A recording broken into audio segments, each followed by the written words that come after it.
Hello, friends and insiders. This is Government Unfiltered. I'm Dan Williams.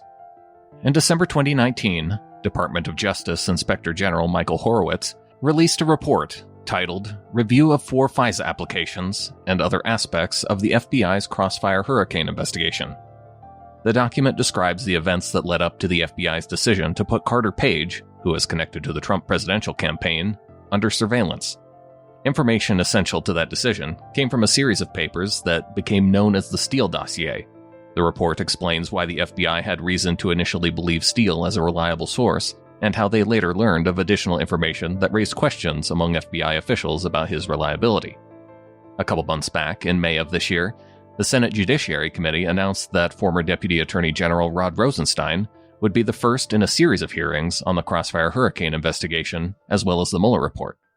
After Rosenstein's June hearing, the Senate Judiciary Committee in July released 2 declassified documents relating to the Page FISA applications.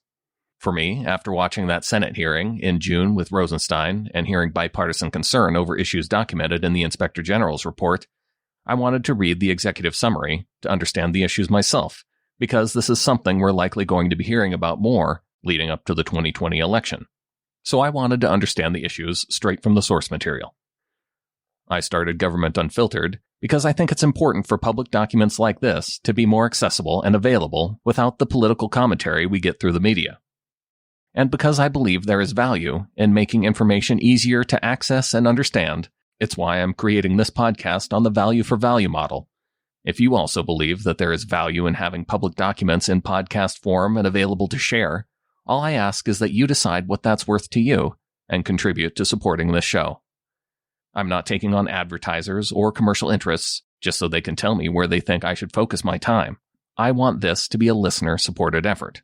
And by supporting this show, it helps make episodes like this available for everyone, rather than only those who can afford to pay to get material behind paywalls. So to help support episodes like this, you can go to governmentunfiltered.com or support via Patreon at insiderfriends.com. As with all episodes, I thank the supporters that came in this past month at the end of the episode. Review of 4 FISA applications and other aspects of the FBI's Crossfire Hurricane investigation. Executive summary. Background. The Department of Justice Office of the Inspector General, OIG, undertook this review to examine certain actions by the Federal Bureau of Investigation, FBI, and the department during an FBI investigation opened on July 31, 2016, known as Crossfire Hurricane, into whether individuals associated with the Donald J. Trump for President campaign were coordinating, wittingly or unwittingly, with the Russian government's efforts to interfere in the 2016 U.S. presidential election. Our review included examining the decision to open Crossfire Hurricane and 4 individual cases on current and former members of the Trump campaign: George Papadopoulos, Carter Page, Paul Manafort, and Michael Flynn, the early investigative steps taken, and whether the openings and early steps complied with the department and FBI policies. The FBI's relationship with Christopher Steele, whom the FBI considered to be a confidential human source, CHS, its receipt, use, and evaluation of election reports from Steele, and its decision to close Steele as an FBI CHS. 4 FBI applications filed with the Foreign Intelligence Surveillance Court in 2016 and 2017 to conduct Foreign Intelligence Surveillance Act, FISA surveillance targeting Carter Page, and whether these applications complied with department and FBI policies and satisfied the government's obligations to the Foreign Intelligence Surveillance Court. The interactions of Department Attorney Bruce Orr with Steele, the FBI, Glenn Simpson of Fusion GPS, and the State Department, whether work Orr's spouse performed for Fusion GPS implicated ethical rules applicable to Orr, and Orr's interactions with department attorneys regarding the Manafort criminal case, and the FBI's use of undercover employees and CHSs other than Steele in the Crossfire Hurricane investigation, whether the FBI placed any CHSs within the Trump campaign or tasked any CHSs to report on the Trump campaign, whether the use of CHSs and undercover employees complied with department and FBI policies, and the attendance of a Crossfire Hurricane supervisory agent at counterintelligence briefings given to the 2016 presidential candidates and certain campaign advisors. OIG Methodology. The OIG examined more than 1 million documents that were in the department's and FBI's possession and conducted over 170 interviews involving more than 100 witnesses. These witnesses included former FBI Director Comey, former Attorney General Loretta Lynch, former Deputy Attorney General Sally Yates, former Deputy Attorney General Rod Rosenstein, former Acting Attorney General and Acting Deputy Attorney General and current FBI General Counsel Dana Buente, former FBI Deputy Director Andrew McCabe, former FBI General Counsel James Baker, and Department Attorney Bruce Orr and his wife. The OIG also interviewed Christopher Steele and current and former employees of other U.S. government agencies. 2 witnesses, Glenn Simpson and Jonathan Weiner, a former Department of State official, declined our request for voluntary interviews, and we were unable to compel their testimony. We were given broad access to relevant materials by the department and the FBI. In addition, we reviewed relevant information that other U.S. government agencies provided the FBI in the course of the Crossfire Hurricane investigation. However, because the activities of other agencies are outside our jurisdiction, we did not seek to obtain records from them that the FBI never received or reviewed, except for a limited amount of State Department records relating to Steele. We also did not seek to assess any actions other agencies may have taken. Additionally, our review did not independently seek to determine whether corroboration existed for the Steele election reporting. Rather, our review was focused on information that was available to the FBI concerning Steele's reports prior to and during the pendency of the Carter Page FISA authority. Our role in this review was not to second-guess discretionary judgments by department personnel about whether to open an investigation or specific judgment calls made during the course of an investigation, where those decisions complied with or were authorized by department rules, policies, or procedures. We do not criticize particular decisions merely because we might have recommended a different investigative strategy or tactic based on the facts learned during our investigation. The question we considered was not whether a particular investigative decision was ideal or could have been handled more effectively, but rather whether the department and the FBI complied with applicable legal requirements, policies, and procedures in taking the actions we reviewed, or, alternatively, whether the circumstances surrounding the decision indicated that it was based on inaccurate or incomplete information, or considerations other than the merits of the investigation. If the explanations we were given for a particular decision were consistent with legal requirements, policies, procedures, and not unreasonable, we did not conclude that the decision was based on improper considerations in the absence of documentary or testimonial evidence to the contrary. The opening of Crossfire Hurricane and 4 related investigations and early investigative steps. The opening of Crossfire Hurricane and 4 individual cases. As we describe in Chapter 3, the FBI opened Crossfire Hurricane on July 31, 2016, just days after its receipt of information from a friendly foreign government, reporting that, in May 2016, during a meeting with the friendly foreign government, then-Trump campaign foreign policy advisor George Papadopoulos suggested the Trump team had received some kind of suggestion from Russia that it could assist this process with the anonymous release of information during the campaign that would be damaging to Mrs. Clinton and President Obama. The FBI electronic communication opening the Crossfire Hurricane investigation stated that, based on the friendly foreign government information, this investigation is being opened to determine whether individuals associated with the Trump campaign are witting of and/or coordinating activities with the government of Russia. We did not find information in the FBI or Department electronic communications, emails, or other documents, or through witness testimony, indicating that any information other than the friendly foreign government information was relied upon to predicate the opening of the Crossfire Hurricane investigation. Although not mentioned in the electronic communication, at the time, FBI officials involved in opening the investigation had reason to believe that Russia may have been connected to the WikiLeaks disclosures that occurred earlier in July 2016 and were aware of information regarding Russia's efforts to interfere in the 2016 U.S. elections.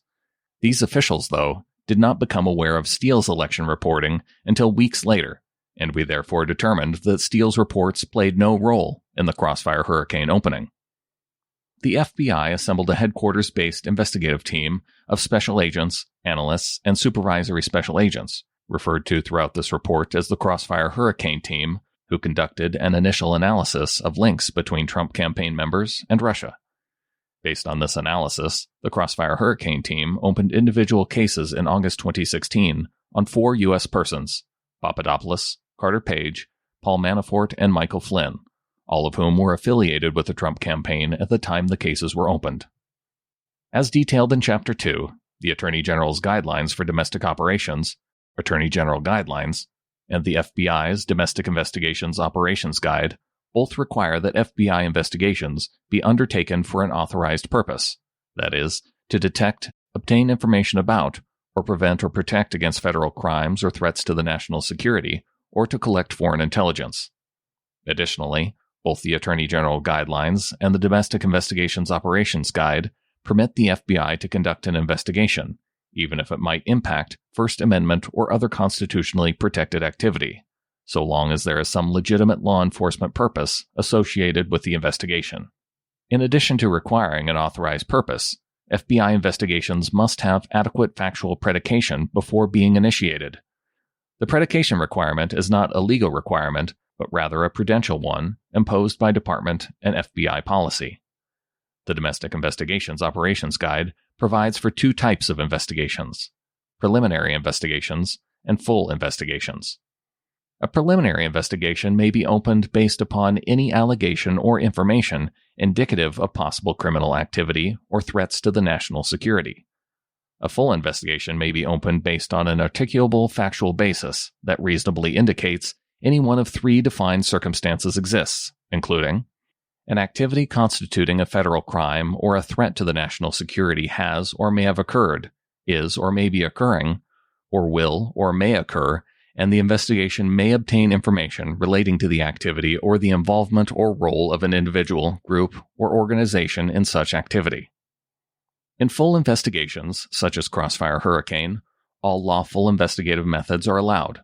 In preliminary investigations, all lawful investigative methods, including the use of CHSs and undercover employees, are permitted except for mail opening, physical searches requiring a search warrant, electronic surveillance requiring a judicial order or warrant, Title III wiretap or a FISA order, or requests under Title VII of FISA. An investigation opened as a preliminary investigation may be converted subsequently to a full investigation if information becomes available that meets the predication standard. As we describe in the report, all of the investigative actions taken by the Crossfire Hurricane team from the date the case was opened on July 31 until October 21, the date of the first FISA order, would have been permitted whether the case was opened as a preliminary or full investigation.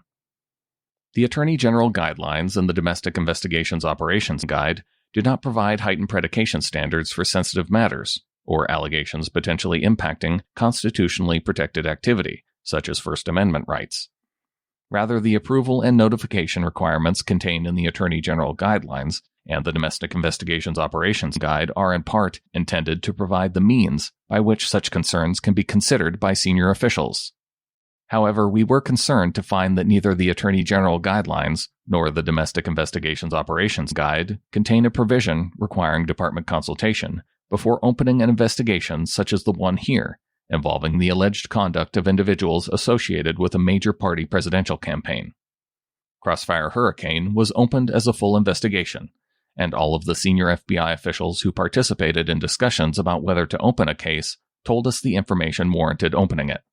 For example, then Counterintelligence Division Assistant Director E.W. Bill Pricetap, who approved the case opening, told us that the combination of the friendly foreign government information and the FBI's ongoing cyber intrusion investigation of the July 2016 hacks of the Democratic National Committee's DNC emails created a counterintelligence concern that the FBI was obligated to investigate. Pricetap stated that he considered whether the FBI should conduct defensive briefings for the Trump campaign, but ultimately decided that providing such briefings created a risk that if someone on the campaign was engaged with the Russians, he or she would very likely change his or her tactics and or otherwise seek to cover up his or her activities, thereby preventing us from finding the truth. We did not identify any department or FBI policy that applied to this decision, and therefore determined that the decision was a judgment call that department and FBI policy leaves to the discretion of FBI officials. We also concluded that under the Attorney General Guidelines and the Domestic Investigations Operations Guide, the FBI had an authorized purpose when it opened Crossfire Hurricane to obtain information about or protect against a national security threat or federal crime, even though the investigation had the potential to impact constitutionally protected activity. Additionally, given the low threshold for predication in the Attorney General Guidelines and the Domestic Investigations Operations Guide, we concluded that the friendly foreign government information provided by a government the United States intelligence community deems trustworthy and describing a first-hand account from a friendly foreign government employee of a conversation with Papadopoulos was sufficient to predicate the investigation. This information provided the FBI with an articulable factual basis that, if true, reasonably indicated activity constituting either a federal crime or a threat to national security, or both may have occurred or may be occurring. For similar reasons, as we detail in Chapter 3, we concluded that the quantum of information articulated by the FBI to open the individual investigations on Papadopoulos, Page, Flynn, and Manafort in August 2016 was sufficient to satisfy the low threshold established by the Department and the FBI. As part of our review, we also sought to determine whether there was evidence that political bias or other improper considerations affected decision-making in Crossfire Hurricane, including the decision to open the investigation. We discussed the issue of political bias in a prior OIG report, Review of Various Actions in Advance of the 2016 Election, where we described text and instant messages between then Special Counsel to the Deputy Director Lisa Page and then Section Chief Peter Strzok, among others, that included statements of hostility toward then-candidate Trump and statements of support for then-candidate Hillary Clinton. In this review, we found that, while Lisa Page attended some of the discussions regarding the opening of the investigations, she did not play a role in the decision to open Crossfire Hurricane or the 4 individual cases. We further found that while Strzok was directly involved in the decisions to open Crossfire Hurricane and the 4 individual cases, he was not the sole or even the highest-level decision-maker as to any of those matters. As noted above, then Counterintelligence Division Assistant Director Prystapp, Strzok's supervisor, was the official who ultimately made the decision to open the investigation, and evidence reflected that this decision by Prystapp was reached by consensus after multiple days of discussions and meetings that included Strzok and other leadership in the Counterintelligence Division, the FBI Deputy Director, the FBI General Counsel, and an FBI Deputy General Counsel. We concluded that Prystapp's exercise of discretion in opening the investigation was in compliance with Department and FBI policies, and we did not find documentary or testimonial evidence that political bias or improper motivation influenced his decision. We similarly found that, while the formal documentation opening each of the 4 individual investigations was approved by Strzok, as required by the Domestic Investigations Operations Guide, the decisions to do so were reached by a consensus among the Crossfire Hurricane agents and analysts who identified individuals associated with the Trump campaign who had recently traveled to Russia or had other alleged ties to Russia. Prystapp was involved in these decisions. We did not find documentary or testimonial evidence that political bias or improper motivation influenced the decisions to open the 4 individual investigations. Sensitive Investigative Matter Designation. The Crossfire Hurricane investigation was properly designated as a sensitive investigative matter by the FBI because it involved the activities of a domestic political organization or individuals prominent in such an organization. The Domestic Investigations Operations Guide requires that sensitive investigative matters be reviewed in advance by the FBI Office of the General Counsel and approved by the appropriate FBI Headquarters Operational Section Chief, and that an appropriate National Security Division official receive notification after the case has been opened. We concluded that the FBI satisfied the Domestic Investigations Operations Guide's approval and notification requirements for sensitive investigative matters. As we describe in Chapter 3, the Crossfire Hurricane opening was reviewed by an Office of the General Counsel Unit Chief and approved by Assistant Director Prystapp, 2 levels above Section Chief. The team also orally briefed National Security Division officials within the first few days of the investigations being initiated. We were concerned, however, that Department and FBI policies do not require that a senior department official be notified prior to the opening of a particularly sensitive case such as this one, nor do they place any additional requirements for sensitive investigative matters beyond the approval and notification requirements at the time of opening, and therefore we include a recommendation to address this issue. Early investigative steps and adherence to the least intrusive method. The Attorney General Guidelines and the Domestic Investigations Operations Guide require that the least intrusive means or method be considered when selecting investigative techniques, and, if reasonable based on the circumstances of the investigation, be used to obtain information instead of a more intrusive method. The Domestic Investigations Operations Guide states that the degree of procedural protection the law and department and FBI policy provide for the use of a particular investigative method helps to determine its intrusiveness. As described in Chapter 3, immediately after opening the investigation, the Crossfire Hurricane team submitted name trace requests to other U.S. government agencies and a foreign intelligence agency, and conducted law enforcement database and open-source searches to identify individuals associated with the Trump campaign in a position to have received the alleged offer of assistance from Russia. The FBI also sent Strzok and a supervisory special agent abroad to interview the source of the information the FBI received from the friendly foreign government, and also searched the FBI's database of CHSs to identify sources who potentially could provide information about connections between individuals associated with the Trump campaign and Russia. Each of these steps is authorized under the Domestic Investigations Operations Guide and was a less intrusive investigative technique. Thereafter, the Crossfire Hurricane team used more intrusive techniques, including CHSs, to interact and consensually record multiple conversations with Page and Papadopoulos, both during and after the time they were working for the Trump campaign, as well as on one occasion with a high-level Trump campaign official who was not a subject of the investigation.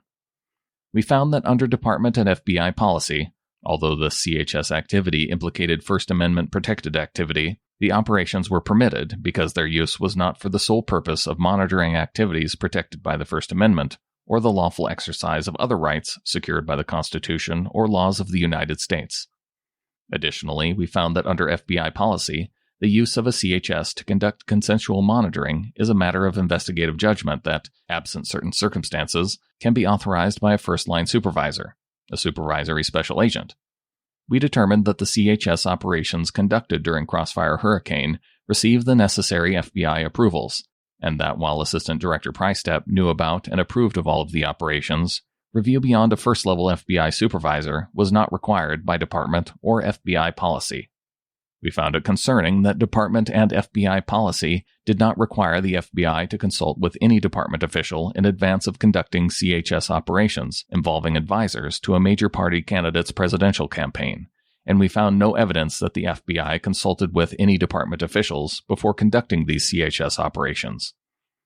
As we describe in Chapter 2, consultation at a minimum is required by Department and FBI policies in numerous other sensitive circumstances, and we include a recommendation to address this issue.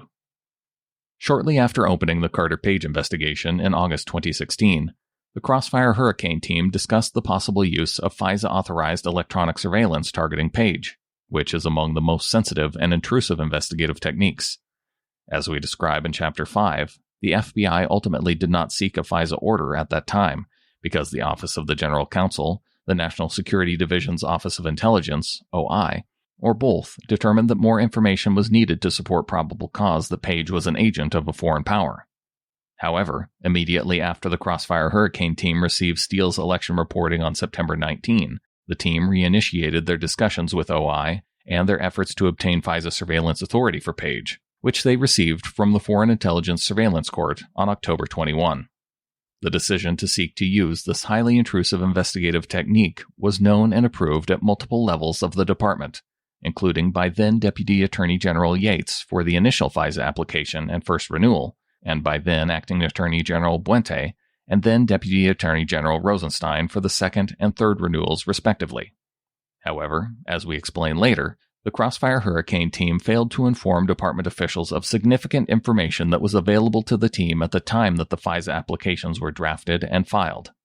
Much of that information was inconsistent with or undercut the assertions contained in the FISA applications that were used to support probable cause, and in some instances, resulted in inaccurate information being included in the applications. While we do not speculate whether department officials would have authorized the FBI to seek to use FISA authority had they been made aware of all relevant information, it was clearly the responsibility of Crossfire Hurricane team members to advise them of such critical information so that they could make a fully informed decision. The FBI's relationship with Christopher Steele, and its receipt and evaluation of his election reporting before the first FISA application. As we describe in Chapter 4, Steele is a former intelligence officer, over one line redacted, who, in 2009, formed a consulting firm specializing in corporate intelligence and investigative services. In 2010, Steele was introduced by Orr to an FBI agent, and for several years provided information to the FBI about various matters, such as corruption in the International Federation of Association Football. Steele also provided the FBI agent with reporting about Russian oligarchs. In 2013, the FBI completed the paperwork allowing the FBI to designate Steele as a CHS. However, as described in Chapter 4, we found that the FBI and Steele held significantly differing views about the nature of their relationship. Steele's handling agent viewed Steele as a former intelligence officer colleague and FBI CHS, with obligations to the FBI. Steele, on the other hand, told us that he was a business person whose firm, not Steele, had a contractual agreement with the FBI and whose obligations were to his paying clients, not the FBI. We concluded that this disagreement affected the FBI's control over Steele during the Crossfire Hurricane investigation, led to divergent expectations about Steele's conduct in connection with his election reporting, and ultimately resulted in the FBI formally closing Steele as a CHS in November 2016. Although, as discussed below, the FBI continued its relationship with Steele through Orr.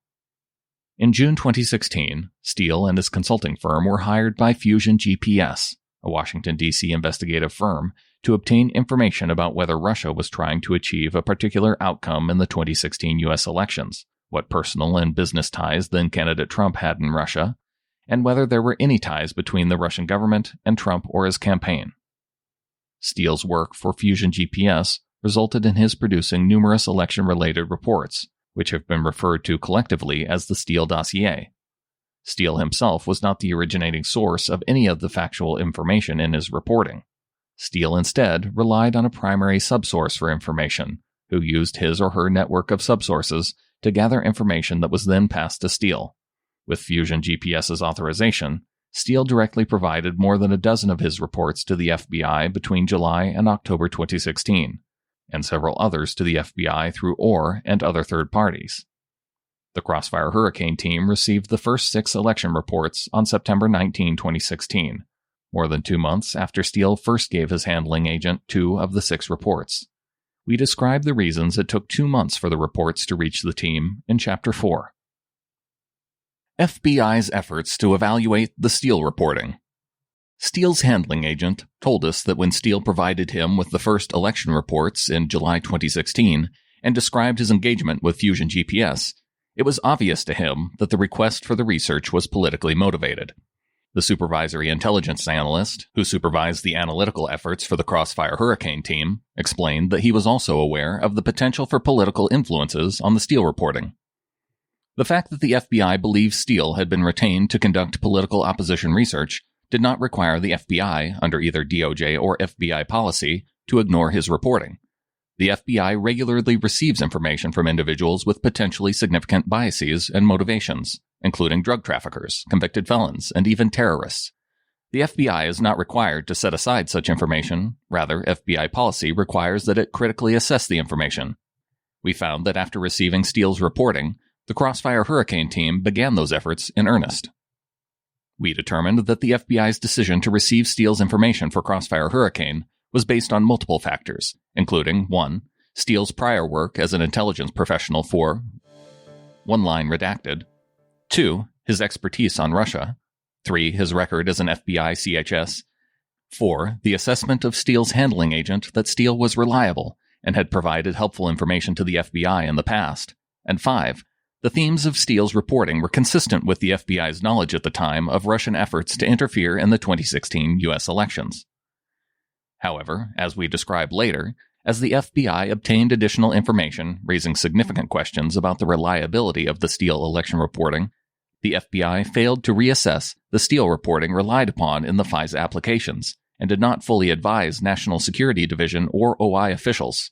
We also found that the FBI did not aggressively seek to obtain certain potentially important information from Steele. For example, the FBI did not press Steele for information about the actual funding source for his election reporting work. Agents also did not question Steele about his role in a September 23, 2016 Yahoo News article entitled, U.S. Intel Officials Probe Ties Between Trump Advisor and Kremlin, that described efforts by U.S. intelligence to determine whether Carter Page had opened communication channels with Kremlin officials. As we discuss in Chapters 5 and 8, the FBI assessed in the Carter Page FISA applications, without any support, that Steele had not directly provided the information to Yahoo News. The first application for FISA authority on Carter Page. At the request of the FBI, the department filed 4 applications with the Foreign Intelligence Surveillance Court seeking FISA authority targeting Carter Page, the first application on October 21, 2016, and 3 renewal applications on January 12, April 7, and June 29, 2017. A different Foreign Intelligence Surveillance Court judge considered each application and issued the requested orders, collectively resulting in approximately 11 months of FISA coverage targeting Carter Page from October 21, 2016 to September 22, 2017. We discuss the first FISA application in this section and in Chapter 5. Decision to seek FISA authority. We determined that the Crossfire Hurricane team's receipt of Steele's election reporting on September 19, 2016 played a central and essential role in the FBI's and department's decision to seek the FISA order. As noted above, when the team first sought to pursue a FISA order for Page in August 2016, a decision was made by the Office of the General Counsel, OI, or both, that more information was needed to support a probable cause finding that Page was an agent of a foreign power. As a result, FBI Office of the General Counsel ceased discussions with OI about a Page FISA order at that time. On September 19, 2016, the same day that the Crossfire Hurricane team first received Steele's election reporting, the team contacted FBI Office of the General Counsel again about seeking a FISA order for Page, and specifically focused on Steele's reporting and drafting the FISA request. 2 days later, on September 21, the FBI Office of the General Counsel Unit Chief contacted the National Security Division OI Unit Chief to advise him that the FBI believed it was ready to submit a formal FISA request to OI relating to Page. Almost immediately thereafter, OI assigned an attorney to begin preparation of the application. Although the team also was interested in seeking FISA surveillance targeting Papadopoulos, the FBI Office of the General Counsel attorneys were not supportive. FBI and National Security Division officials told us that the Crossfire Hurricane team ultimately did not seek FISA surveillance of Papadopoulos, and we are aware of no information indicating that the team requested or seriously considered FISA surveillance of Manafort or Flynn. We did not find documentary or testimonial evidence that political bias or improper motivation influenced the FBI's decision to seek FISA authority on Carter Page. Preparation and review process. As we detail in Chapter 2, the Foreign Intelligence Surveillance Court Rules of Procedure and FBI Policy required that the Carter Page FISA applications contain all material facts. Although the Foreign Intelligence Surveillance Court rules do not define or otherwise explain what constitutes a material fact, FBI policy guidance states that a fact is material if it is relevant to the court's probable cause determination. Additionally, FBI policy mandates that the case agent ensure that all factual statements in a FISA application are scrupulously accurate. On or about September 23, the OI attorney began work on the FISA application. Over the next several weeks, the OI attorney prepared and edited a draft application using information principally provided by the FBI case agent assigned to the Carter Page investigation at the time, and in a few instances, by an Office of the General Counsel attorney or other Crossfire Hurricane team members. The drafting process culminated in an application that asserted that the Russian government was attempting to undermine and influence the upcoming U.S. presidential election, and that the FBI believed Carter Page was acting in conjunction with the Russians in those efforts. The application's statement of facts supporting probable cause to believe that Page was an agent of Russia was broken down into 5 main elements. The efforts of Russian intelligence services to influence the upcoming U.S. presidential election, the Russian government's attempted coordination with members of the Trump campaign based on the friendly foreign government information reporting the suggestion of assistance from the Russians to someone associated with the Trump campaign, Page's historical connections to Russia and Russian intelligence services, Page's alleged coordination with the Russian government on 2016 U.S. presidential election activities based on Steele's reporting, and Page's statements to an FBI CHS in October 2016 that he had an open checkbook from certain Russians to fund a think tank project. In addition, the statement of facts described Page's denials of coordination with the Russian government, as reported in 2 news articles and asserted by Page in a September 25 letter to then FBI Director Comey. The application received the necessary department approvals and certifications as required by law. As we fully describe in Chapter 5, this application received more attention and scrutiny than a typical FISA application in terms of the additional layers of review and number of high-level officials who read the application before it was signed. These officials included the National Security Division's Acting Assistant Attorney General, the National Security Division's Deputy Assistant Attorney General with oversight over OI, OI's Operations Security Chief and Deputy Section Chief, the Deputy Attorney General, Principal Associate Deputy Attorney General, and the Associate Deputy Attorney General responsible for the Office of the Deputy Attorney General's National Security Portfolio. However, as we explained below, the department decision-makers who supported and approved the application were not given all relevant information. Role of the Steele election reporting in the first application. In support of the fourth element in the FISA application, Carter Page's alleged coordination with the Russian government on 2016 U.S. presidential election activities, the application relied entirely on the following information from Steele Reports 80, 94, 95, and 102. Compromising information about Hillary Clinton had been compiled for many years, was controlled by the Kremlin, and had been fed by the Kremlin to the Trump campaign for an extended period of time. Report 80. During a July 2016 trip to Moscow, Page met secretly with Igor Sechin, chairman of Russian energy conglomerate Rosneft and close associate of Putin, to discuss future cooperation and the lifting of Ukraine-related sanctions against Russia, and with Igor Devyekin, a highly placed Russian official, to discuss sharing with the Trump campaign derogatory information about Clinton. Report 94. Page was an intermediary between Russia and the Trump campaign's then manager, Manafort, in a well-developed conspiracy of cooperation, which led to Russia's disclosure of hacked DNC emails to WikiLeaks in exchange for the Trump campaign's agreement to sideline Russian intervention in Ukraine as a campaign issue. Report 95. And Russia released the DNC emails to WikiLeaks in an attempt to swing voters to Trump, an objective conceived and promoted by Page and others. Report 102. We determined that the FBI's decision to rely upon Steele's election reporting to help establish probable cause that Page was an agent of Russia was a judgment reached initially by the case agents on the Crossfire Hurricane team. We further determined that FBI officials at every level concurred with this judgment, from the Office of the General Counsel attorneys assigned to the investigation to senior counterintelligence division officials, then General Counsel James Baker, then Deputy Director Andrew McCabe, and then Director James Comey.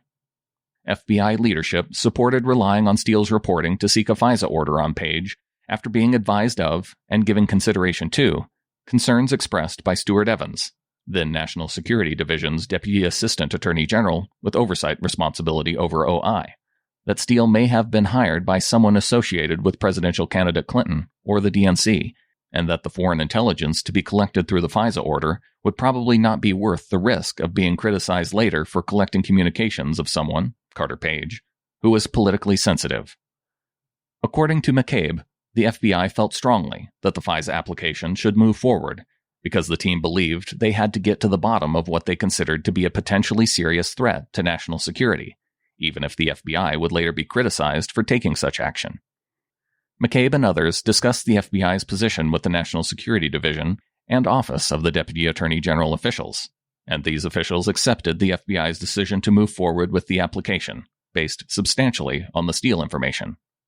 We found that the FBI did not have information corroborating the specific allegations against Carter Page in Steele's reporting when it relied upon his reports in the first FISA application or subsequent renewal applications. Office of the General Counsel and National Security Division attorneys told us that, while the FBI's Woods procedures, described in Chapter 2, require that every factual assertion in a FISA application be verified, when information is attributed to an FBI CHS, the Woods procedures require only that the agent verify, with supporting documentation, that the application accurately reflects what the CHS told the FBI. The procedures do not require that the agent corroborate, through a second independent source, that what the CHS told the FBI is true. We did not identify anything in the Woods procedures that is inconsistent with these officials' description of the procedures.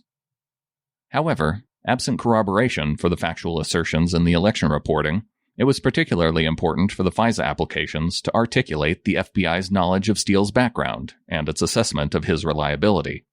On these points, the applications advised the court that Steele was believed to be a reliable source for 3 reasons: his professional background, his history of work as an FBI CHS since 2013, and his prior non-election reporting, which the FBI described as corroborated and used in criminal proceedings. As discussed below, the representations about Steele's prior reporting were overstated and had not been approved by Steele's handling agent, as required by the Woods procedures.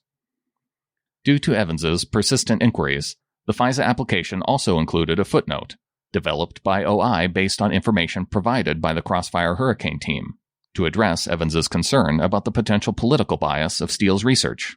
The footnote stated that Steele was hired by an identified U.S. person, Glenn Simpson, to conduct research regarding Candidate 1's, Donald Trump, ties to Russia, and that the FBI speculates that this U.S. person was likely looking for information that could be used to discredit the Trump campaign.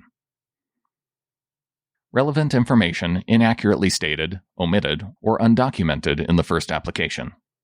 Our review found that FBI personnel fell far short of the requirement in FBI policy that they ensure all factual statements in a FISA application are scrupulously accurate. We identified multiple instances in which factual assertions relied upon in the first FISA application were inaccurate, incomplete, or unsupported by appropriate documentation, based upon information the FBI had in its possession at the time the application was filed. We found that the problems we identified were primarily caused by the Crossfire Hurricane team failing to share all relevant information with OI, and consequently, the information was not considered by the department decision-makers who ultimately decided to support the applications. As more fully described in Chapter 5, based upon the information known to the FBI in October 2016, the first application contained the following 7 significant inaccuracies and omissions. 1. Omitted information the FBI had obtained from another U.S. government agency detailing its prior relationship with Page, including that Page had been approved as an operational contact for the other agency from 2008 to 2013. And that Page had provided information to the other agency concerning his prior contacts with certain Russian intelligence officers, one of which overlapped with facts asserted in the FISA application. 2. Included a source characterization statement asserting that Steele's prior reporting had been corroborated and used in criminal proceedings, which overstated the significance of Steele's past reporting and was not approved by Steele's handling agent, as required by the Woods procedures. 3. Omitted information relevant to the reliability of Person 1, a key Steele subsource, who was attributed with providing the information in Report 95 and some of the information in Reports 80 and 102 relied upon in the application. Namely that 1. Steele himself told members of the Crossfire Hurricane team that Person 1 was a boaster and an egoist and may engage in some embellishment. And 2. The FBI had opened a counterintelligence investigation on Person 1 a few days before the FISA application was filed. 4. Asserted that the FBI had assessed that Steele did not directly provide to the press information in the September 23 Yahoo News article based on the premise that Steele had told the FBI that he only shared his election-related research with the FBI and Fusion GPS, his client. This premise was incorrect and contradicted by documentation in the Woods file. Steele had told the FBI that he also gave this information to the State Department. 5. Omitted Papadopoulos's consensually monitored statements to an FBI CHS in September 2016, denying that anyone associated with the Trump campaign was collaborating with Russia or with outside groups like WikiLeaks in the release of emails.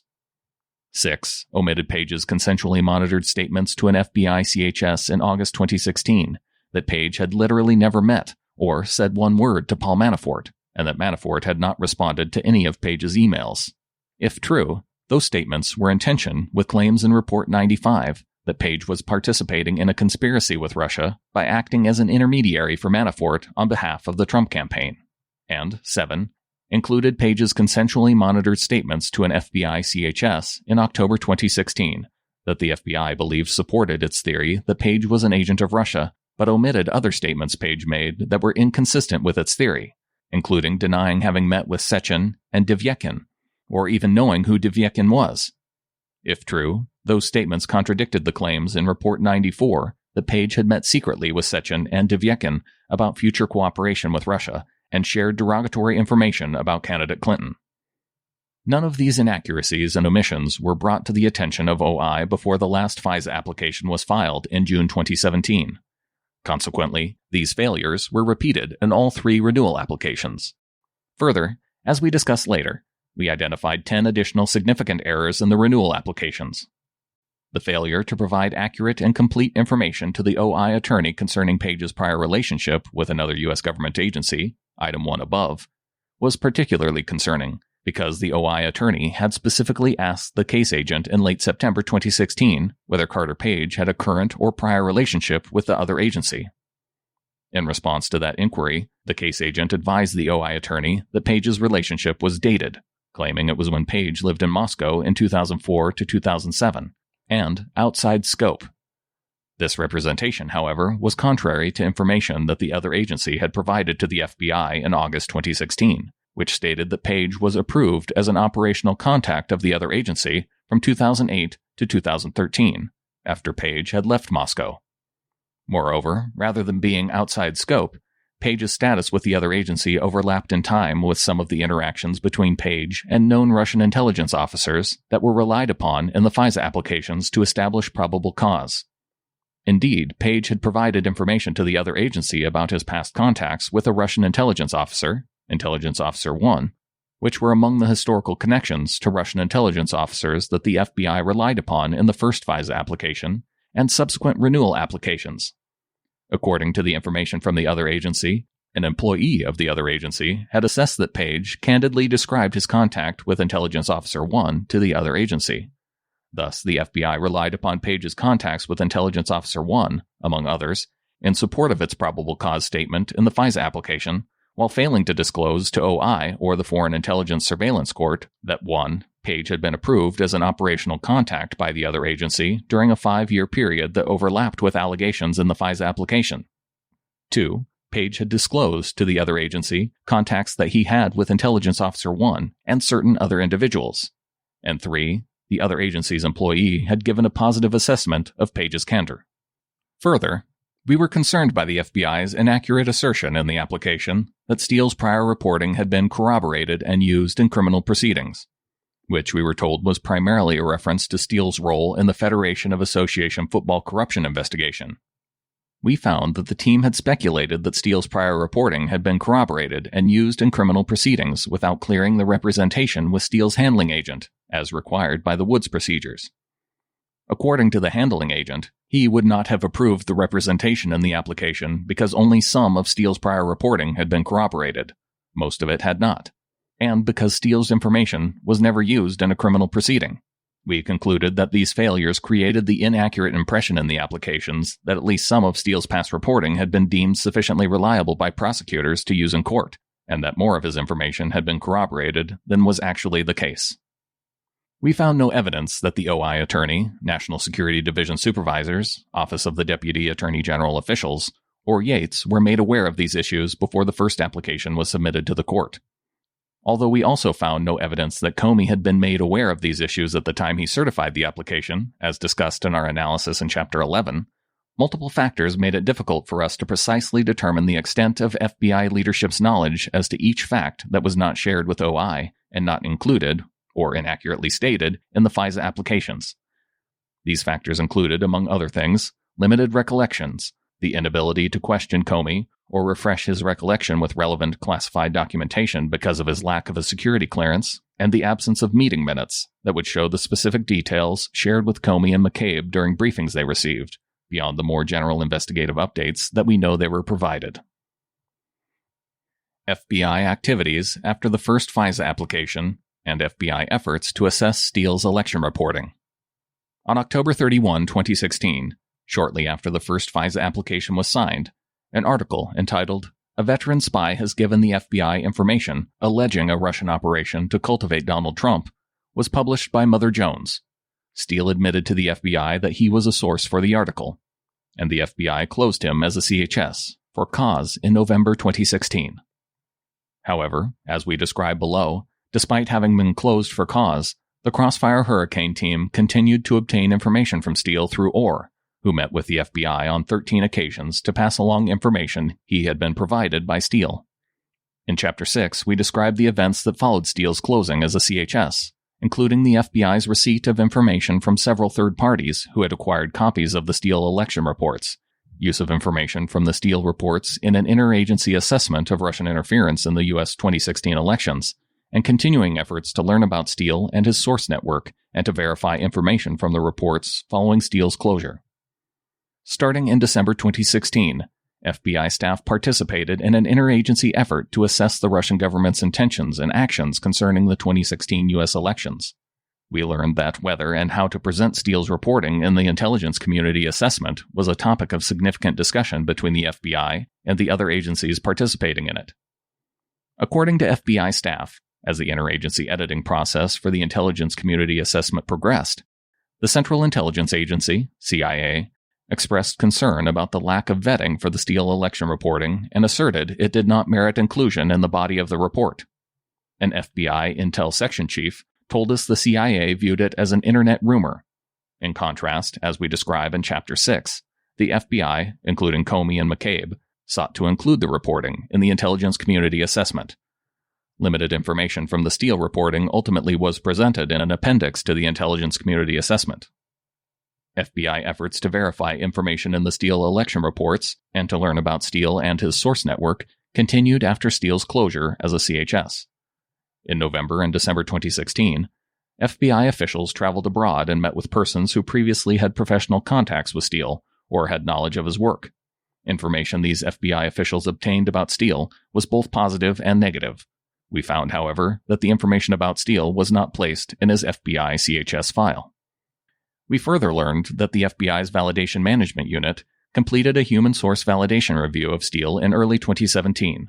The Validation Management Unit review found that Steele's past criminal reporting was minimally corroborated, and included this finding in its report that was provided to the Crossfire Hurricane team.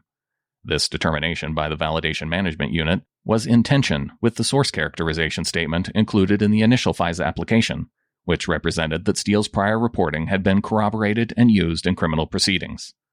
The Validation Management Unit review also did not identify any corroboration for Steele's election reporting among the information that the Crossfire Hurricane team had collected. However, the Validation Management Unit did not include this finding in its written validation report, and therefore members of the Crossfire Hurricane team and FBI executives were unaware of it. We also found that the FBI's interviews of Steele, his primary subsource, a second subsource, and other investigative activity revealed potentially serious problems with Steele's descriptions of information in his reports. For example, as detailed in Chapters 6 and 8, the primary subsource made statements during his or her January 2017 FBI interview that were inconsistent with multiple sections of the Steele reports, including some that were relied upon in the FISA applications. Among other things, regarding the allegations attributed to Person 1, the primary subsource's account of these communications, if true, was not consistent with, and in fact contradicted the allegations of a well-developed conspiracy in Reports 95 and 102 attributed to Person 1. We further determined that the Crossfire Hurricane team was unable to corroborate any of the specific substantive allegations regarding Carter Page contained in Steele's election reporting, which the FBI relied on in the FISA applications. We were told by the supervisory intel analyst that, as of September 2017, the FBI had corroborated limited information in the Steele election reporting, and that much of that was publicly available information.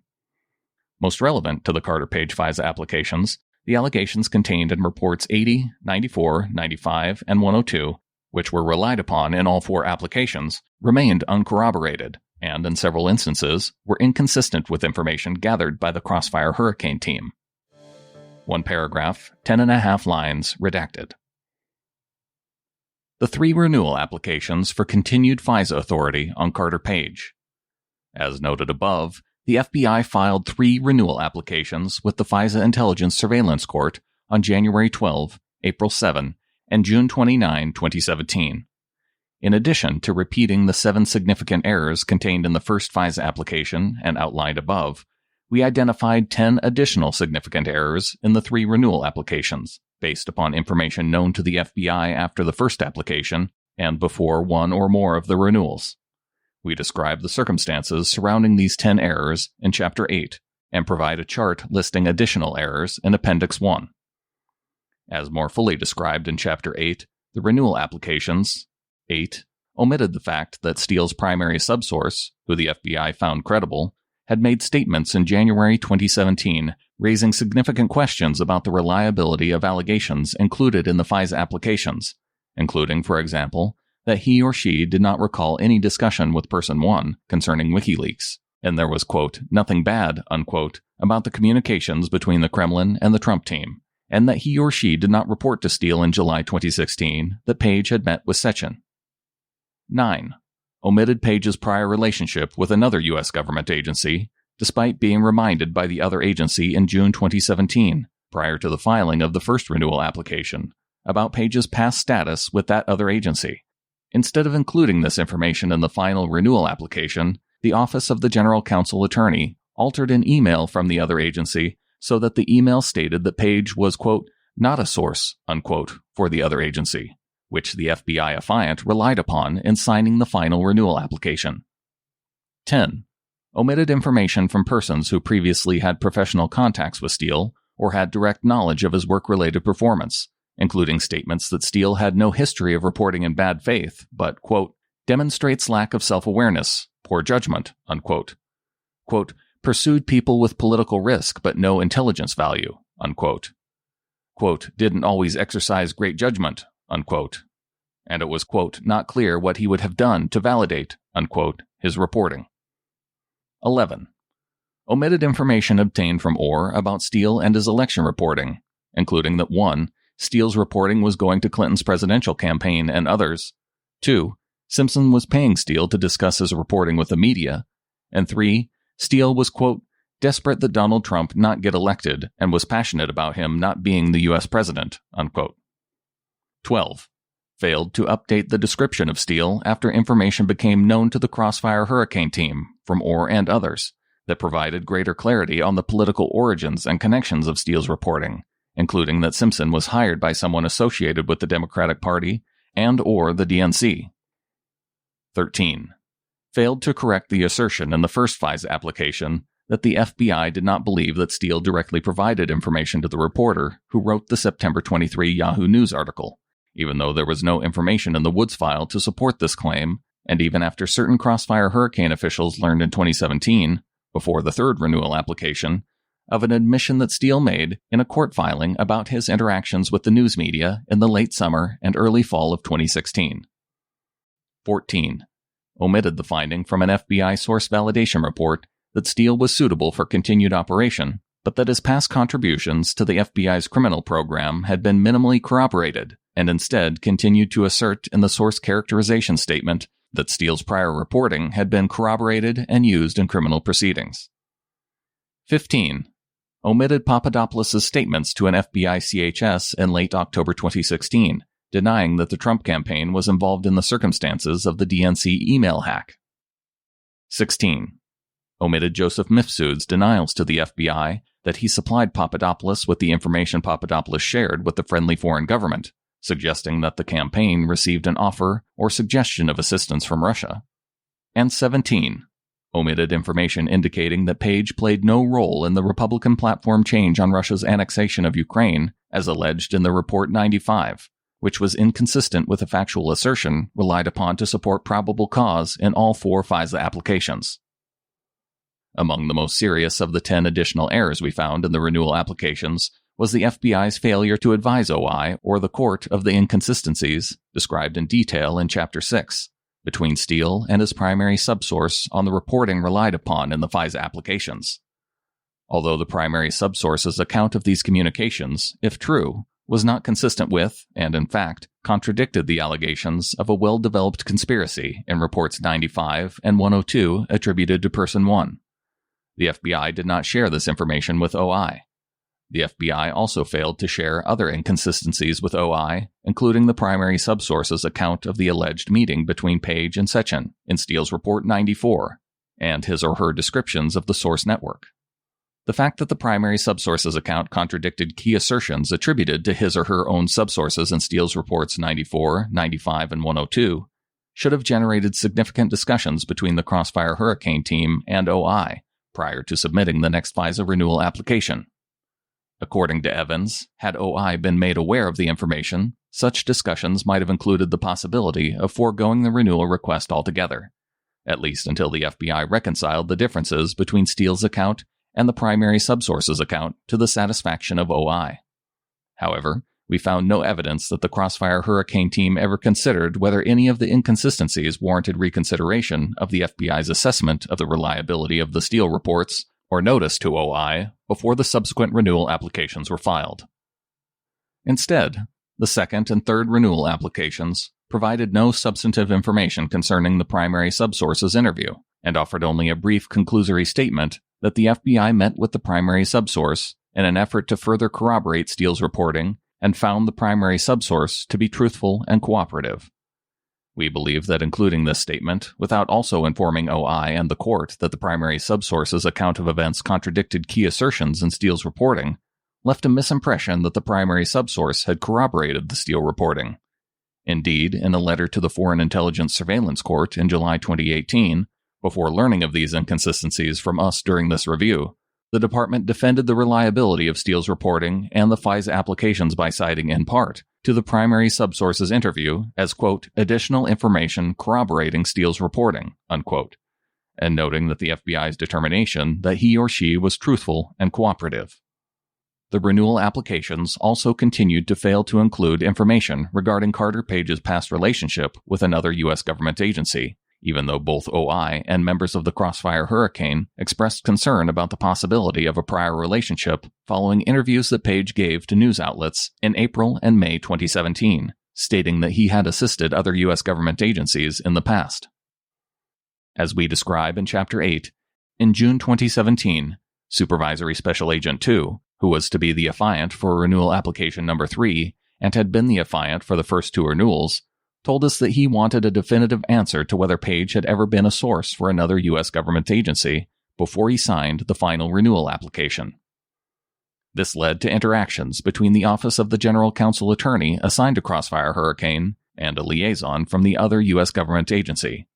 In an email from the liaison to the Office of the General Counsel Attorney, the liaison provided written guidance, including that it was the liaison's recollection that Page had or continued to have a relationship with the other agency, and directed the Office of the General Counsel Attorney to review the information that the other agency had provided to the FBI in August 2016. As noted above, that August 2016 information stated that Page did, in fact, have a prior relationship with that other agency. The next morning, immediately following a 28-minute telephone call between the Office of the General Counsel Attorney and the OI attorney, the Office of the General Counsel Attorney forwarded to the OI attorney the liaison's email, but not the original email from the Office of the General Counsel Attorney to the liaison setting out the questions he was asking. The OI attorney responded to the Office of the General Counsel Attorney, quote, thanks, I think we are good and no need to carry it any further, unquote.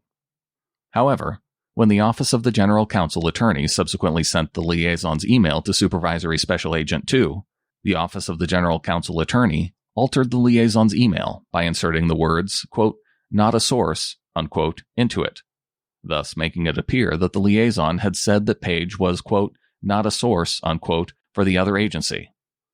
Relying upon this altered email, Supervisory Special Agent 2 signed the third renewal application that again failed to disclose Page's past relationship with the other agency.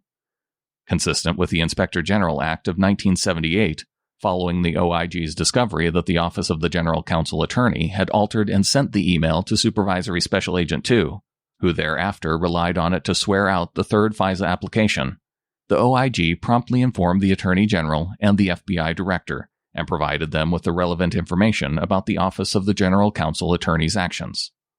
None of the inaccuracies and omissions that we identified in the renewal applications were brought to the attention of OI before the applications were filed. As a result, similar to the first application, the department officials who reviewed one or more of the renewal applications, including Yates, Puente, and Rosenstein, did not have accurate and complete information at the time they approved them. We do not speculate whether or how having accurate and complete information might have influenced the decisions of senior department leaders who supported the 4 FISA applications, or the court if they had known all of the relevant information.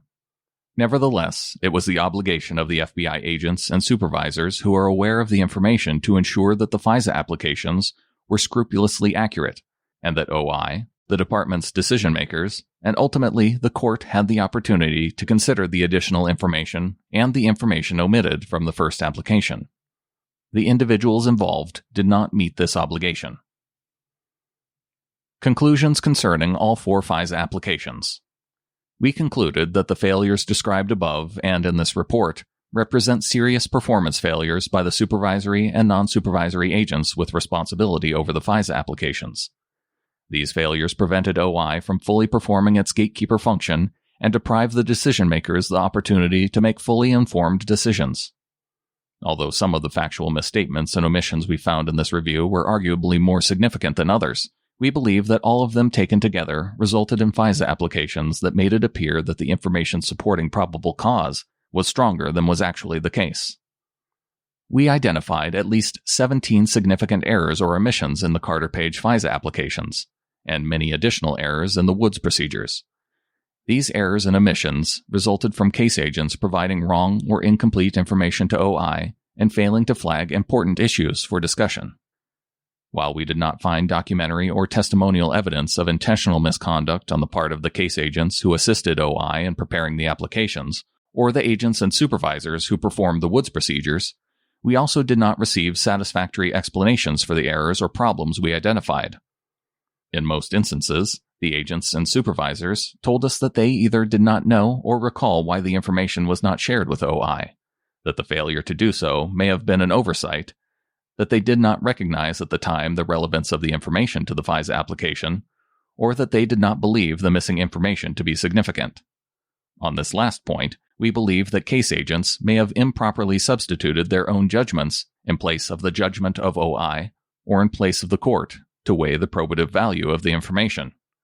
Further, the failure to update OI on all significant case developments relevant to the FISA applications led us to conclude that the agents and supervisors did not give appropriate attention or treatment to the facts that cut against probable cause, or reassess the information supporting probable cause as the investigation progressed.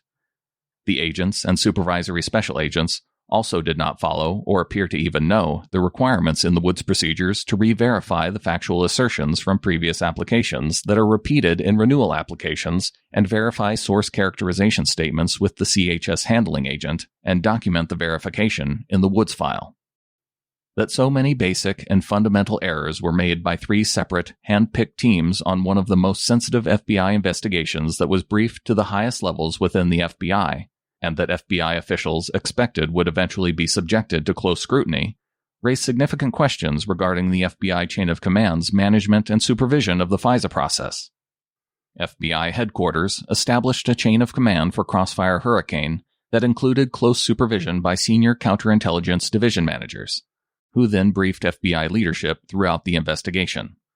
Although we do not expect managers and supervisors to know every fact about an investigation, or senior officials to know all the details of cases about which they are briefed, in a sensitive, high-priority matter like this one, it is reasonable to expect that they will take the necessary steps to ensure that they are sufficiently familiar with the facts and circumstances supporting and potentially undermining a FISA application in order to provide effective oversight, consistent with their level of supervisory responsibility. We concluded that the information that was known to the managers, supervisors, and senior officials should have resulted in questions being raised regarding the reliability of the Steele reporting and the probable cause supporting the FISA applications, but did not. In our view, this was a failure of not only the operational team, but also the managers and supervisors, including senior officials in the chain of command. For these reasons, we recommend that the FBI review the performance of the employees who had responsibility for the preparation, Woods review, or approval of the FISA applications, as well as the managers and supervisors in the chain of command of the Carter Page investigation, including senior officials, and take any action deemed appropriate. In addition, given the extensive compliance failures we identified in this review, we believe that additional OIG oversight work is required to assess the FBI's compliance with Department and FBI FISA-related policies that seek to protect the civil liberties of U.S. persons. Accordingly, we have today initiated an OIG audit that will further examine the FBI's compliance with the Woods procedures and FISA applications that target U.S. persons in both counterintelligence and counterterrorism investigations. This audit will be informed by the findings in this review, as well as our prior work over the past 15 years on the Department's and FBI's use of national security and surveillance authorities, including authorities under FISA, as detailed in Chapter 1. Issues relating to Department Attorney Bruce Orr. In Chapter 9, we describe the interactions Department Attorney Bruce Orr had with Christopher Steele, the FBI, Glenn Simpson, the owner of Fusion GPS, and the State Department during the Crossfire Hurricane investigation. At the time of these interactions, which took place about July 2016 to May 2017, Orr was an Associate Deputy Attorney General in the Office of the Deputy Attorney General and the Director of the Organized Crime and Drug Enforcement Task Force. Orr's interactions with Steele, the FBI, Simpson, and the State Department. Beginning in July 2016, at about the same time that Steele was engaging with the FBI on his election reporting, Steele contacted Orr, who he had known since at least 2007, to discuss information from Steele's election reports. At Steele's suggestion, Orr also met in August 2016 with Simpson to discuss Steele's reports. At the time, Orr's wife, Nellie Orr, worked at Fusion GPS as an independent contractor. Orr also met with Simpson in December 2016, at which time Simpson gave Orr a thumb drive containing numerous Steele election reports that Orr thereafter provided to the FBI. On October 18, 2016, after speaking with Steele that morning, Orr met with McCabe to share Steele's and Simpson's information with him. Thereafter, Orr met with members of the Crossfire Hurricane team 13 times between November 21, 2016 and May 15, 2017, concerning his contacts with Steele and Simpson. All 13 meetings occurred after the FBI had closed Steele as a CHS, and except for the November 21 meeting, each meeting was initiated at Orr's request. Orr told us that he did not recall the FBI asking him to take any action regarding Steele or Simpson, but Orr also stated that, quote, "The general instruction was to let the FBI know when I got information from Steele," unquote. The Crossfire Hurricane team memorialized each of the meetings with Orr as an interview, using an FBI FD 302 form. Separately, in November 2016, Orr met with senior State Department officials regarding Steele's election reporting.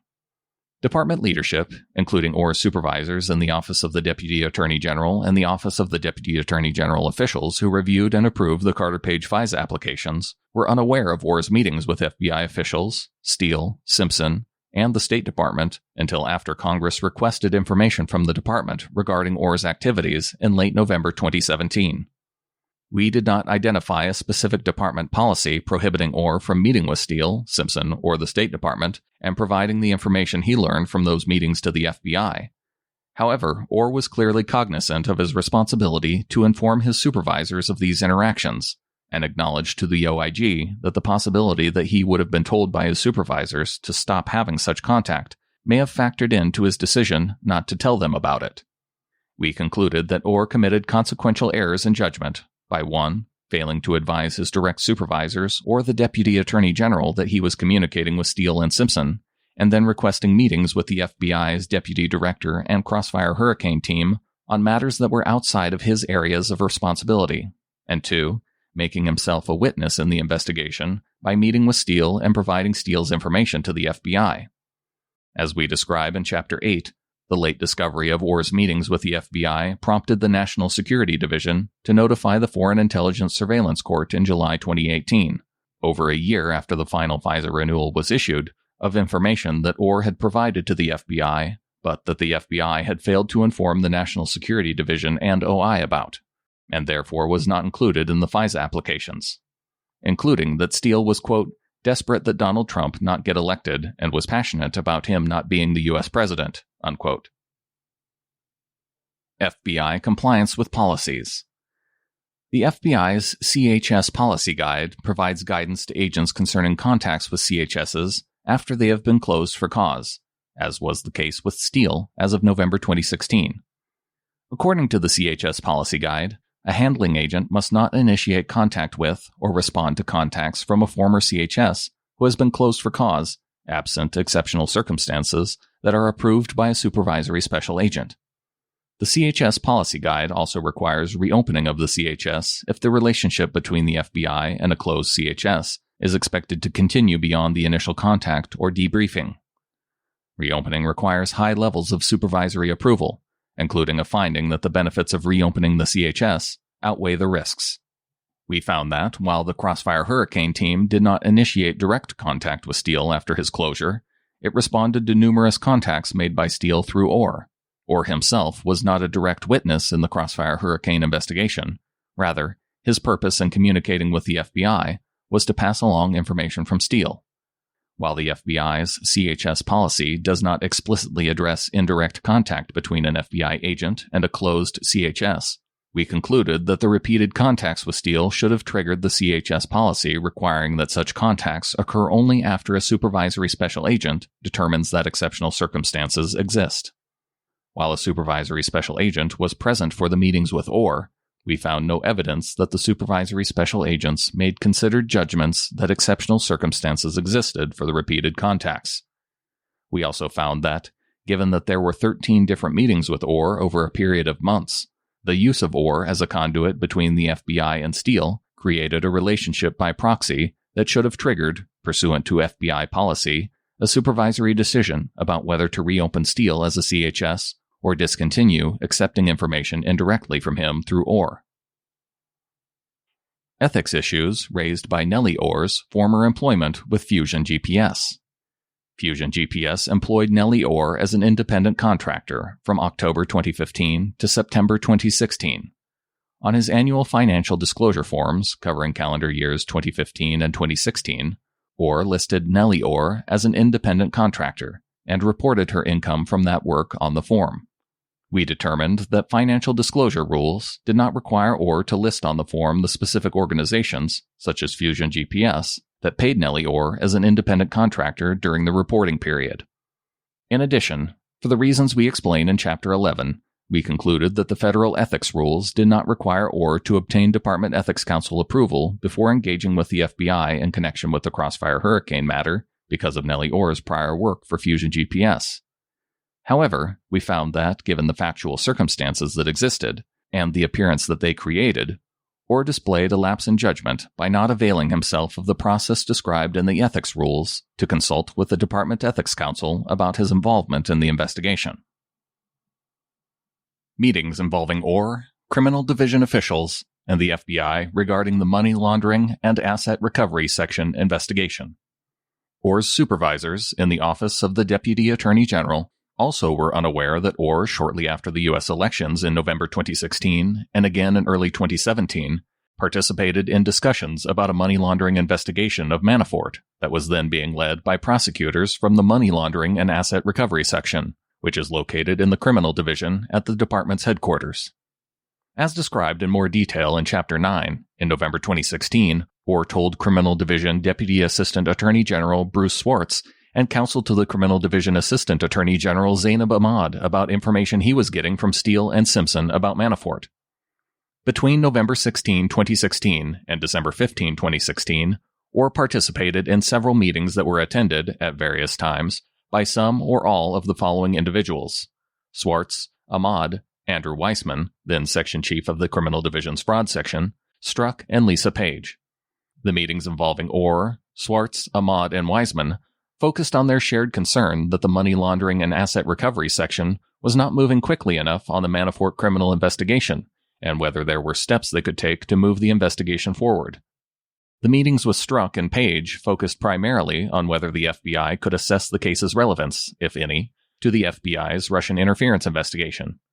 The Money Laundering and Asset Recovery Section was not represented at any of these meetings or told about them, and none of the attendees had supervisory responsibility over the Money Laundering and Asset Recovery Section investigation. There were no meetings about the Manafort case involving Orr, Swartz, Ahmad, and Weissman from December 16, 2016 to January 30, 2017.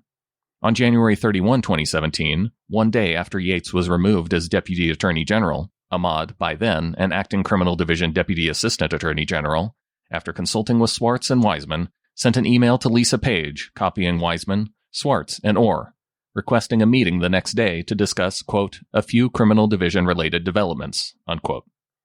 The next day, February 1, Swartz, Orr, Ahmad, and Wiseman met with Strzok, Lisa Page, and an FBI acting section chief. None of the attendees at the meeting could explain to us what the criminal division-related developments were, and we did not find any. Meeting notes reflect, among other things, that the group discussed the Manafort criminal investigation and efforts that the department could undertake to investigate attempts by Russia to influence the 2016 elections. The money laundering and asset recovery section was not represented at or told about the meeting. We are not aware of information indicating that any of the discussions involving Orr, Swartz, Wiseman, Ahmad, Strzok, and Lisa Page resulted in any actions taken or not taken in the money laundering and asset recovery section investigation, and ultimately the investigation remained with the money laundering and asset recovery section until it was transferred to the Office of the Special Counsel in May 2017. We also did not identify any department policies prohibiting internal discussions about a pending investigation among officials not assigned to the matter, or between those officials and senior officials from the FBI.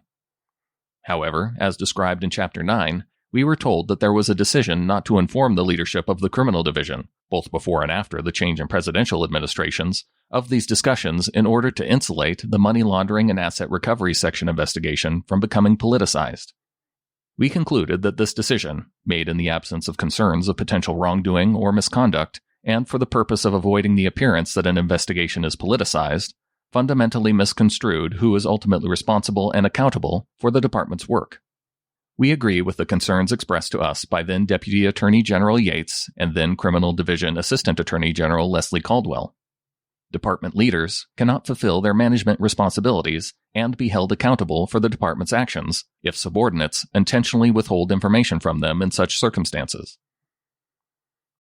The use of confidential sources, other than Steele, and undercover employees. As discussed in Chapter 10, we determined that, during the 2016 presidential campaign, the Crossfire Hurricane team tasked several CHSs, which resulted in multiple interactions with Carter Page and George Papadopoulos, both during and after the time they were affiliated with the Trump campaign, and one with a high-level Trump campaign official who was not a subject of the investigation. All of these CHS interactions were consensually monitored and recorded by the FBI. As noted above, under Department and FBI policy, the use of a CHS to conduct consensual monitoring is a matter of investigative judgment that, absent certain circumstances, can be authorized by a first-line supervisor, a supervisory special agent. We determined that the CHS operations conducted during Crossfire Hurricane received the necessary FBI approvals, and that Assistant Director Prystap knew about and approved of all of the Crossfire Hurricane CHS operations, even in circumstances where a first-level supervisory special agent could have approved the operations. We found no evidence that the FBI used CHSs or undercover employees to interact with members of the Trump campaign prior to the opening of the Crossfire Hurricane investigation. After the opening of the investigation, we found no evidence that the FBI placed any CHSs or undercover employees within the Trump campaign, or tasked any CHSs or undercover employees to report on the Trump campaign. Finally, we also found no documentary or testimonial evidence that political bias or improper motivations influenced the FBI's decision to use CHSs or undercover employees to interact with Trump campaign officials in the Crossfire Hurricane investigation. Although the Crossfire Hurricane team's use of CHSs and undercover employees complied with applicable policies, we are concerned that, under these policies, it was sufficient for a first-level FBI supervisor to authorize the domestic CHS operations that were undertaken in Crossfire Hurricane, and that there was no applicable department or FBI policy requiring the FBI to notify department officials of the investigative team's decision to task CHSs to consensually monitor conversations with members of a presidential campaign. We found no evidence that the FBI consulted with any department officials before conducting these CHS operations. We believe that current department and FBI policies are not sufficient to ensure appropriate oversight and accountability when such operations potentially implicate sensitive, constitutionally protected activity, and that they should require, at minimum, department consultation. As noted above, we include a recommendation in this report to address this issue. Consistent with current department and FBI policy, we learned that decisions about the use of CHSs and undercover employees were made by the case agents and the supervisory special agents assigned to Crossfire Hurricane. These agents told the OIG that they focused the CHS operations on the friendly foreign government information and the 4 investigative subjects, and that they viewed CHS operations as one of the best methods available to quickly obtain information about the predicating allegations, while preventing information about the nature and existence of the investigation from becoming public and potentially impacting the presidential election. During the meeting between a CHS and the high-level Trump campaign official who was not a subject of the investigation, the CHS asked about the role of 3 Crossfire Hurricane subjects, Page, Papadopoulos, and Manafort, in the Trump campaign. The CHS also asked about allegations in public reports concerning Russian interference in the 2016 elections, the campaign's response to ideas featured in Page's Moscow speech, and the possibility of an October surprise. In response, the campaign official made no comments of note about those topics. The CHS and the high-level campaign official also discussed 5 lines redacted. We found that the Crossfire Hurricane team made no use of any information collected from the high-level Trump campaign official because the team determined that none of the information gathered was germane to the allegations under investigation. However, we were concerned that the Crossfire Hurricane team did not recall having in place a plan prior to the operation involving the high-level campaign official to address the possible collection of politically sensitive information. As discussed in Chapter 10, through the use of CHSs, the investigative team obtained statements from Carter Page and Papadopoulos that raised questions about the validity of allegations under investigation. For example, when questioned in August 2016 about other individuals who were subjects of the investigation, Page told a CHS that he had literally never met or said one word to Manafort and that Manafort had not responded to any of Page's emails. As another example, Papadopoulos denied to a CHS that anyone associated with the Trump campaign was collaborating with Russia or with outside groups like WikiLeaks in the release of emails. Papadopoulos stated that the, quote, campaign, of course, does not advocate for this type of activity because at the end of the day, it's illegal, unquote, and that, quote, our campaign is not engaging or reaching out to WikiLeaks or to whoever it is to tell them please work with us, collaborate because we don't. No one does that, unquote. Papadopoulos also said that, quote, as far as I understand, no one's collaborating. There's been no collusion, and it's going to remain that way, unquote. In another interaction, Papadopoulos told the CHS that he knew for a fact that no one from the Trump campaign had anything to do with releasing emails from the DNC as a result of Papadopoulos' involvement in the Trump campaign. Despite the relevance of this material, as described in Chapters 5 and 7, none of Papadopoulos' statements were provided by the Crossfire Hurricane team to the OI attorney, and Page's statements were not provided to the OI attorney until June 2017, approximately 10 months after the initial Carter Page FISA application was granted by the Foreign Intelligence Surveillance Court. Through our review, we also determined that there were other CHSs tasked by the FBI to attempt to contact Papadopoulos, but that those attempted contacts did not lead to any operational activity. We also identified several individuals who had either a connection to candidate Trump or a role in the Trump campaign and were also FBI CHSs, but were not tasked as part of the Crossfire Hurricane investigation. One such CHS did provide the Crossfire Hurricane team with general information about Crossfire Hurricane subjects Page and Manafort, but we found that this CHS had no further involvement in the investigation. We identified another CHS that the Crossfire Hurricane team first learned about in 2017, after the CHS voluntarily provided his or her handling agent with an 2.5 lines redacted, and the handling agent forwarded the material through his supervisor and FBI headquarters to the Crossfire Hurricane team. 2.5 lines redacted. The handling agent told us that, when he subsequently informed the Crossfire Hurricane team that the CHS had access to 1 line redacted, a Crossfire Hurricane team intelligence analyst asked the handling agent to collect short redaction from the CHS, which the handling agent did. We found that the Crossfire Hurricane team determined that there was not anything significant in this short redaction collection, and did not seek to task the CHS. While we found that no action was taken by the Crossfire Hurricane team in response to receiving short redaction, we nevertheless were concerned to learn that the handling agent for the CHS placed 1 line redacted into the FBI's files, and we promptly notified the FBI upon learning that they were still being maintained in the FBI's files. We further concluded that, because the CHS's handling agent did not understand the CHS's political involvement, no assessment was performed by the source's handling agent or his supervisors, none of whom were members of the Crossfire Hurricane team, to determine whether the CHS required redesignation as a sensitive source, or should have been closed during the pendency of the campaign. While we concluded that the investigative activities undertaken by the Crossfire Hurricane team involving CHSs and undercover employees complied with the applicable Department and FBI policies, we believe that in certain circumstances, Department and FBI policies do not provide sufficient oversight and accountability for investigative activities that have the potential to gather sensitive information involving protected First Amendment activity, and therefore include recommendations to address these issues.